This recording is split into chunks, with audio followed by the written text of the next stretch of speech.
Om Swastiastu. Sebelumnya, terima kasih atas waktu dan kesempatan yang telah diberikan kepada saya. Yang terhormat Ibu dosen pengampu mata kuliah Profesi Pendidikan di Kadek Supadmini SAG MPDH. Perkenalkan, nama saya Sri Padmasanti Dewi, nomor absen 19. Di sini saya akan mempresentasikan hasil kasus keguruan yang saya dapat. Seorang guru di kota Ambon, Maluku diduga menghamili siswinya sendiri. Pelaku itu berinisial E sedangkan korban berinisial ES dan kini hamil 6 bulan. Warga yang marah pun mendatangi rumah terduga pelaku dan sempat mengajarnya pada Minggu 10 Maret 2023 malam. Aparat kepolisian berhasil mengamankan pelaku dan langsung dibawa ke kantor polisi. E pun kini ditahan penyidik Satreskrim Polres Pulau Ambon. Kini E telah ditetapkan sebagai tersangka kasus tindak pidana persetubuhan terhadap anak.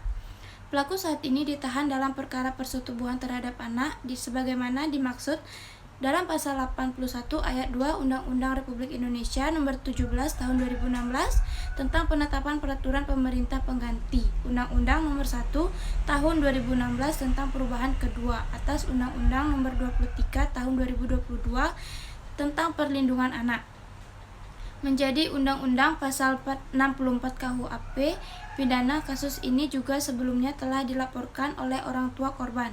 Sebelumnya, E telah melancarkan aksi bejatnya tak hanya sekali. Kini korban pun tengah hamil dengan usia kandungan 6 bulan. Dari kasus yang saya paparkan tadi, adapun penyelesaiannya. Yang pertama, penanaman etika dan moral. Para guru harus diberikan pendidikan dan pelatihan yang kuat tentang etika profesional dan moralitas, serta pemahaman yang mendalam tentang batasan-batasan yang harus dijaga antara guru dan murid. Yang kedua, penguatan nilai-nilai moral dan etika. Selain menekankan pada aspek akademik, pendidikan juga harus fokus pada pembentukan karakter yang baik. Program-program sekolah harus mencakup pembelajaran nilai-nilai moral dan etika yang kuat. Yang ketiga, ada peningkatan pengawasan. Sekolah perlu meningkatkan sistem pengawasan terhadap perilaku guru.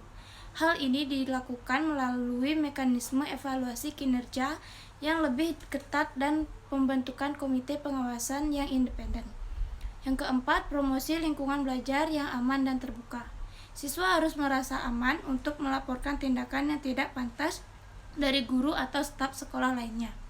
Budaya sekolah yang terbuka dan mendukung harus dipromosikan agar siswa merasa nyaman dan dalam untuk berbicara. Yang kelima, pelatihan sensitivitas gender. Pelatihan tambahan tentang sensitivitas gender dan perlindungan anak harus diberikan kepada semua staf sekolah. Hal ini dapat membantu mereka lebih peka terhadap tanda-tanda penyalahgunaan dan mengambil langkah-langkah pencegahan yang tepat.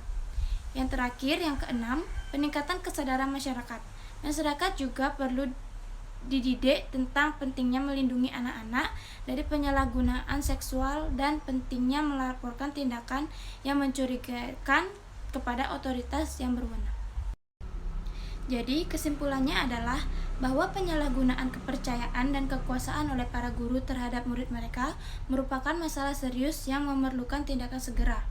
Langkah-langkah seperti penanaman etika dan moral, penguatan nilai moral dan etika, peningkatan pengawasan, promosi lingkungan belajar yang aman, pelatihan sensitivitas gender, dan peningkatan kesadaran masyarakat adalah kunci untuk mencegah kasus-kasus serupa di masa depan.